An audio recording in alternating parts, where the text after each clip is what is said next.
Pafan, Jean-Louis. Um, I'm making this little podcast to really talk about breast cancer, life after breast cancer, because I know there's a lot of people out there who's having a hard time coping with, having the breast removed. Some people have one breast removed, some people have two. I had double mastectomy done, and at first the decision was very quick because I that's what I wanted, but after a while you start to realize, oh, okay, I missed my boobs, you feel me? So it's once in a blue moon, you get that feeling. But I'm thankful to be alive, to be honest, because when I was diagnosed, I was only 28, and I was raising my 4-year-old daughter, and I didn't, it was crazy because I found a lump and they did a biopsy, came back negative, and then after that, I had to wait 6 months. On the waiting period of that 6 months, it started to grow, and called the doctor, and they didn't do nothing about it. And when that 6 month mark came in, that's when it happened, and no one was able to talk to me in my face. They had to refer me to a oncologist, a surgical doctor that dealt with those kind of stuff, and I had to get a quick appointment, and from there got the appointment, went to see the doctor. Then he was like, well, I'm not gonna tell you, I'm not gonna sugarcoat it, but I already know what it is, but I just wanna have surgery, remove it to make sure what I'm speculating is what it is. So had the surgery done. Couldn't even take the whole lump out because it was massive. So I had to wait until Monday. I had the surgery what Thursday or Friday, and then I had to wait until Monday to get the result. Then Monday came. I didn't want. I kind of slept out because I didn't want my mom to go with me. She's a big crier. So at the end of the day, when it happened, I went there, being tough, wanting to do this on my own, wanting to be strong, but I got there. I kind of knew what it was. Even though everybody would say you gotta stay positive, it's not that. It's really gonna be different. But no, I already knew it was cancer. So, and I'm like, everything's going through my mind. Like, oh my goodness, I'm gonna lose my boobs. My right boobs was my favorite one, and that was the one that got the cancer. And the doctor was like, what do you think? My sister was on the phone, and then my mom was on the phone, and then she started crying. Then my sister had to calm her down. My sister was asking questions because I couldn't talk because it was such a big news. So I was kind of speechless. So I had to call family, friends. Then the thing that really broke me because I was trying to be strong is when I talked to my friend and she was like, "Oh my God, are you serious?" I was like, "Yes." That's when I was in the bathroom. I was crying. Even till this day, talking about it, it feels really, really emotional because it's a lot, and I can't imagine for others how it is. I had support of my family and friends throughout the whole process of of everything, and my daughter was very young and she didn't understand anything at that point, and she was trying to figure out why is mommy's hair gone, why is her eyebrows gone, what you gonna tell a 4-year old who turned 5 about, hey, this is what's going on and stuff like that. She was a little young, but I did end up telling her as she got to that age of understanding the process. But life wasn't great. because I had to quit my job because they told me I was a CNA and they hired me to do a job and I should be able to do it, even though I told them the chemo was probably gonna give me good and bad days, but they didn't care. So imagine going through something this massive and you had no job, no income, no nothing, and just depending on your family to care for you. And I don't really like that. I'm a I'm from a Haitian Caribbean household, so it was just kind of very very supporting.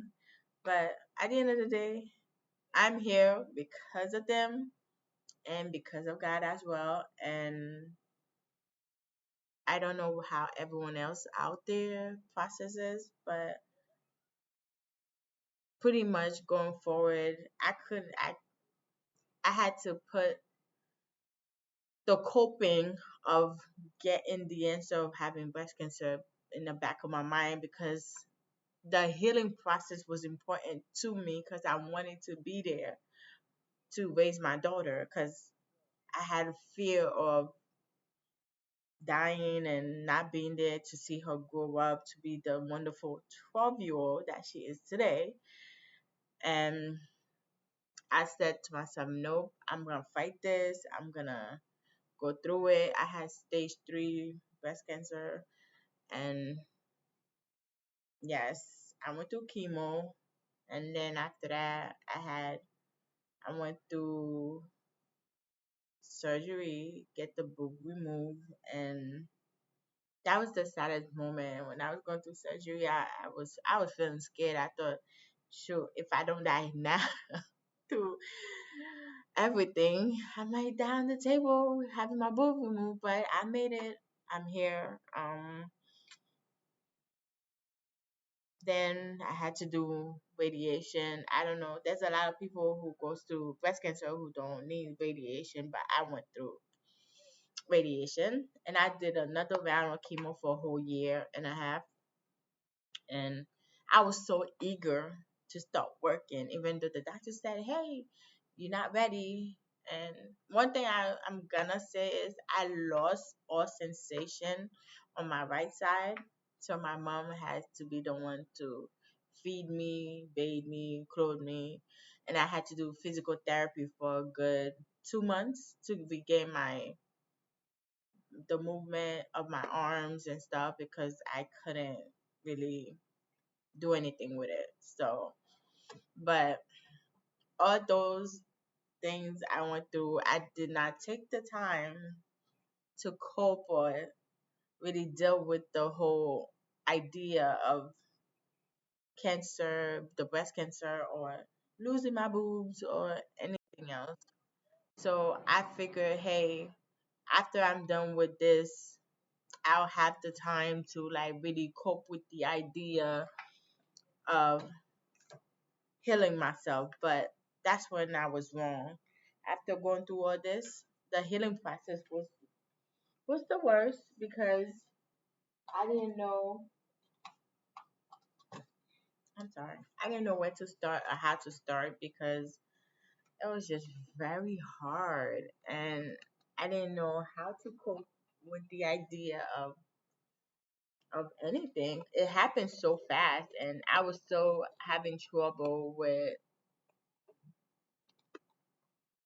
my breasts and stuff because the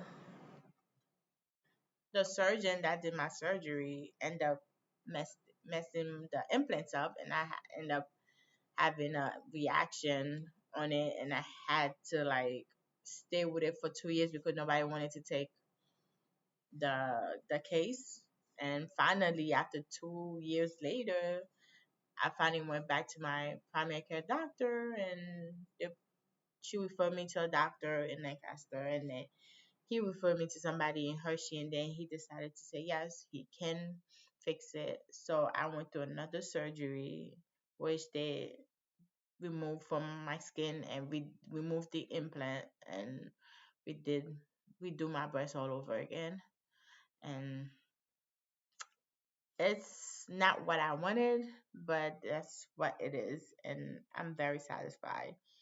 But again, life after cancer is there's good and bad. The good side is you get to live, wake up, and enjoy life, and the bad side is sometimes you get reminders and you go through depression, you feel lost. There's a lot of whole emotion going through it, but in due time, I managed to get through it. It's not easy. I still need a lot of coping, but I'm able to be sitting here to tell you guys my little story. And it wasn't easy. The chemotherapy gave me chills. I was hot and cold. I don't know if anyone goes through it as well. It makes my bone ache, and I didn't have the time. Another fact is that I didn't have the time to retrieve any eggs, so I had to really quickly stop my chemotherapy. And at this moment in time, if I wanted to have kids, it's not a possibility without treatment per se. But I'm happy with being able to have a kid prior to getting sick.